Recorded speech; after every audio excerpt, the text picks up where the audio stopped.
Ya, Shalom kekasih Tuhan, Mana Surga kembali hadir untuk Anda. Hari ini saya mengajak Anda untuk merenungkan baik-baik di bulan Februari, bulan penuh kasih sayang ini, supaya kita bisa menjadi pekerja Allah yang sadar diri. Pekerja Allah yang sadar diri adalah pekerja Allah yang membawa citra Allah dalam kehidupannya dimanapun dia bekerja. Pekerjaan Anda, itulah pelayanan Anda. Dan itulah yang Tuhan ingin kerjakan dalam kehidupan setiap saudara dan saya.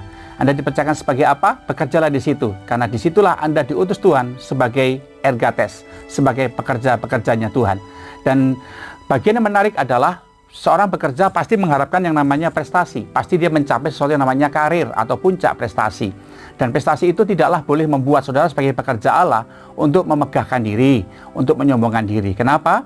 Karena di balik semua yang sudah kita berhasil raih, ada tangan Tuhan yang tak terlihat, yang menyediakannya dan mempercayakannya itu kepada Bapak, Ibu, Saudara, dan saya. Ketika kita sadar diri bahwa itu semua dari Tuhan, maka kita akan menjadi orang sebagai pekerja Allah yang mengembalikan semua hormat kemuliaan bagi nama Tuhan. Jangan jadi seperti Raja Belsasar, Bapak Ibu. Alkitab berkata dalam Daniel pasal yang kelima ayat yang ke-23 dikatakan, maka inilah tulisan yang tertulis itu, mene mene tekel ufarsim. Dan inilah makna perkataan itu, mene artinya masa pemerintahan Tuanku dihitung oleh Allah dan telah diakhiri. Tekel, Tuanku ditimbang dengan neraca dan didapati terlalu ringan. Peres atau dikata akar kata dari ufarsin, pekerjaan Tuanku dipecah, kerajaan Tuanku dipecah dan diberikan kepada orang Media dan Persia.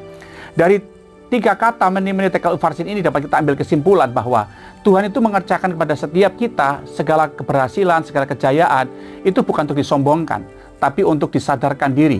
Kata mene punya pengertian, gambaran dalam hidup kita bahwa saudara mungkin bisa melihat hidup kita seperti Raja Belsasar, di mana semua yang kita miliki bisa kita nikmati.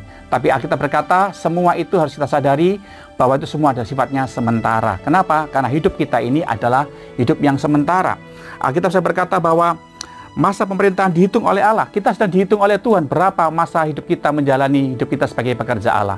Semuanya dihitung oleh Tuhan.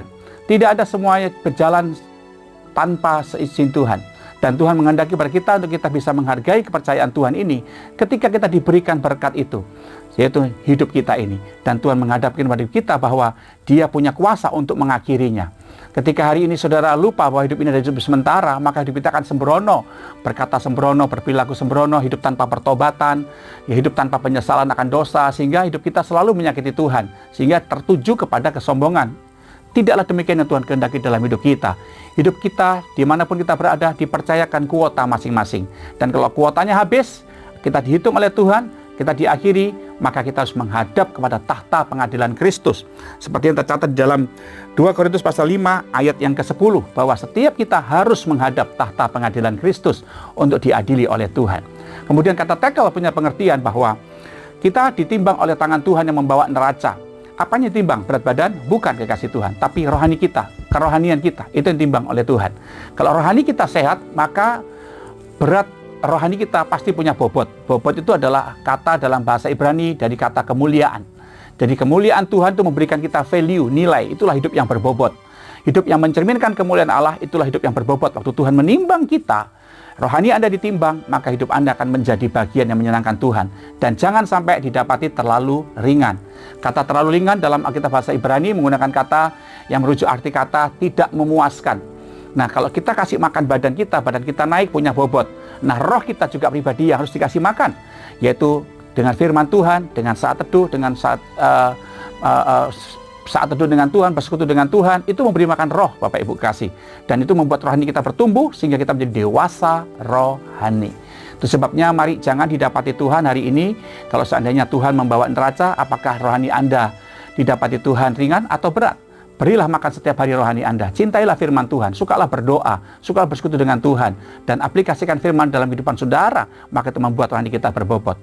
Ufarsim dari kata peres yang punya pengertian bahwa kerajaan itu dipecah menjadi dua. Punya pengertian begini. Segala sesuatu yang Tuhan percayakan buat kita, Bapak Ibu, itu di tangan Tuhan. Kalau dia mau ambil, dia berikan sama orang lain, itu suka-sukanya Tuhan. Sebabnya hari ini saya mengajak Bapak Ibu sekekasih, terus dekatilah Tuhan. Supaya tidak mengambil berkat kita dan diberikan kepada orang lain. Ada orang yang bekerja susah payah, pagi siang malam mengumpulkan duit. Akhirnya dia nggak bisa nikmati uangnya karena mendadak dia mati. Dan uangnya diberikan kepada orang lain.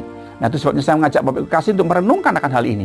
Hidup ini sementara, dan apa yang kita punya itu adalah milik Tuhan. Kepada siapa dia mau menyerahkannya, itu suka-suka Tuhan. Saya menyarankan sebagai hamba Tuhan, dekatilah hati Tuhan yang punya segalanya, supaya dia tetap terus bersukacita, betah, mempercayakan berkatnya kepada saudara dan saya, sehingga hidup kita menjadi pribadi yang berkemenangan. Doa saya minta saudara kekasih, tetaplah jadi seorang pekerja yang sadar diri bahwa hidup kita adalah hidup yang cuma sementara dan menyenangkan hati Tuhan. Tuhan memberkati. Shalom.